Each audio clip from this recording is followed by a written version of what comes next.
My name is José Luis Gómez Pascual. I say Jose, okay, with our J, not Ose. Here they call me José Luis Gómez Pascual. I'm the country manager for Premier Energy Moldova. When I finished the university, I joined a company, Accenture. It's a consulting company, as you probably know. And then among my first clients was a utility in Spain called Unión Fenosa. And then after our project, they asked me to join the company, the financial area, then I joined there.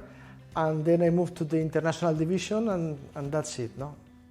Okay, the one that I enjoyed much, and it was very rewarding, it was in Nicaragua. I arrived to Nicaragua with Fenosa. Then I was first the CFO and then the executive director. And well, when I came, the company was losing almost $10 million every year in net income. And then after 4 years, we had a good team. We were able to turn it around. And on the last year I was there, we had, I would say, very positive, $12 million of positive net income. Okay, first uncertain. Second, I would say, politicized, unfortunately. And then challenging at the same time. Okay, the biggest learning in the Philippines, before going to Philippines, I was in my office and taking care of some financial processes within Fenosa, as I was saying. But then they sent me to Philippines as country director. But from the Philippines, we cover Southeast Asia. So from being in an office, I went to Manila, and from there I had to travel to China, to Macau, to Taipei, Taiwan, to Indochina, and then Malaysia, Thailand, all these areas. Even Australia was under my command. No? So we were trying to look for business opportunities to acquire some power plant or some distribution utility. And it was very different from just doing what my boss was telling me and trying to optimize the process and the systems to doing business development, learning English in a better way. No, very challenging. It was very rewarding. Mm-hmm. It is a book. It's called Getting to Yes. It's about negotiation and okay, it's from the, I think from the year 2000, something like this. But it's very interesting. Getting to Yes. It helped me in the negotiations we had to do in Asia. No? I went to the telephone. I tried to find the one I think best depicts the way we work and the way the team is. I didn't find it. It was an orchestra. You have a director that is doing some things but not a lot, and then you have all the different groups, the wind, the metal, the strings, and the percussion. No?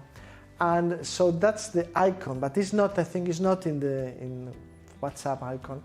If I have to select one, it's this one, which is the bended arm with the muscle, because it's a good team. I think I'm not saying that we are aggressive or we are boxers, but I think we have power in the company. We know how to do things. We respect the legal framework. We respect our procedures. We are oriented to customers. We are a good team, and I'm happy to be part of it. How do I deal with challenges? I tend to be, first knowing yourself, more or less. Okay, this is difficult, but so given that I tend to have a strong primary reaction, quite emotional, I tend to get mad and say, this is not possible. So what I do when I have important challenges to wait for the second phase, when you are more calm, try to get advice from the team, from the person who knows about that, or the person who already passed by this situation before, and then knowing that is the responsibility of the decision maker to take the decision, but I tend to listen to different parties and then take an action line. Well, it's going to change a lot. I think the electricity and the energy sector is changing a lot. It's going to change a lot in the next years. We're going to have an open market. In these months we are doing the country, Moldova is doing the testing for the integration with Ukraine and joining the European national grids of the countries in Europe for electricity. So that's going to, if the tests are successful, which is the case, I mean, it seems to, initially we have not detected with the TSO, with Moldova Electric, any problem. So we may join already in 2023 with Romania and with Ukraine. We may couple with their electricity grids. That's going to be, I mean, we will improve security of supply. Now remember, we only have one major source, available source. Okay, we can connect with Ukraine, but still there are some technical or normative constraints. But when we are interconnected and we are coupled with those electricity market, is going to be very different. We'll have competition in retailing, pure competition, not based on some companies that may have some support of some group of people that gives them some competitive advantage that other companies cannot have. So yes, it's going to be very challenging as well with the renewable energy, the new quotas approved by the government. We can be in 2025 with around 30% of our power needs covered by renewable energy. So it's going to be, and of course there are big uncertainties with the gas price and so on that I believe is more short term, but probably they will not go back to the levels that we were having before in Moldova, no? Not just for technical reasons, but for political reasons. So it's very challenging. I'm not saying that the price is going to go down, but we will improve, as I said before, security of supply, and the consumers may have some real possibilities to change supplier. No? So I was in the Philippines, and I still remember that. No? And so a friend calls me. We're having dinner with some friends, with my wife and another couple, and he calls me, and then I took the call with the wires, headphones, and I answered, "No, Jesus, don't do that.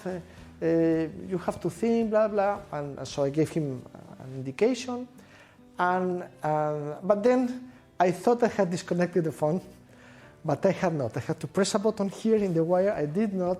So just after ending or thinking that I have in the conversation, I talked with the other people in the we were having dinner in the table, and I start to say, "Wow, this guy is crazy. How can he do that?" And I was very open, really. And not only me, on the group, there were even some colleagues from the work, and they were, "Yes, he's doing things that he should not do," and so on. And then when I went to the office on the next morning, he's there waiting for me. "José Luis, I heard everything." What do you say? "I heard everything."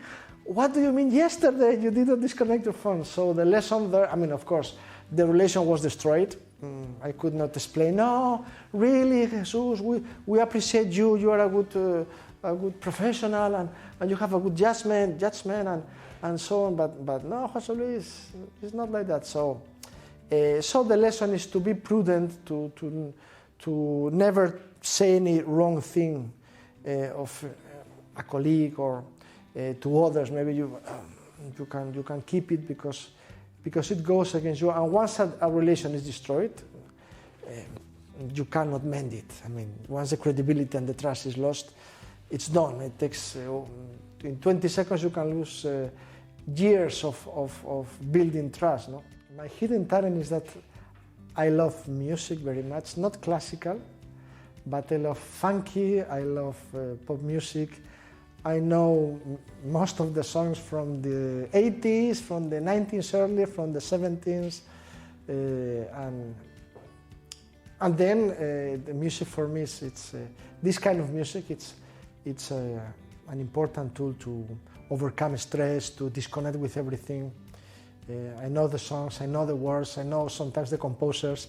In the school they called me Elvis already when I was in the school, because I was every day with the Elvis thing and with the hair like that.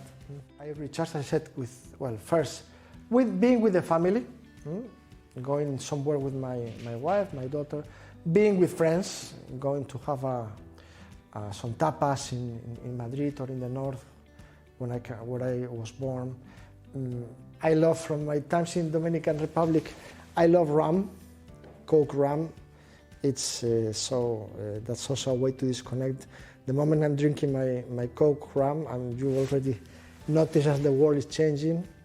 And then I do a sport. I try to do tennis. I love tennis. I'm not so good. I mean, I have devoted so many hundreds, thousands of hours of tennis, and still I'm not.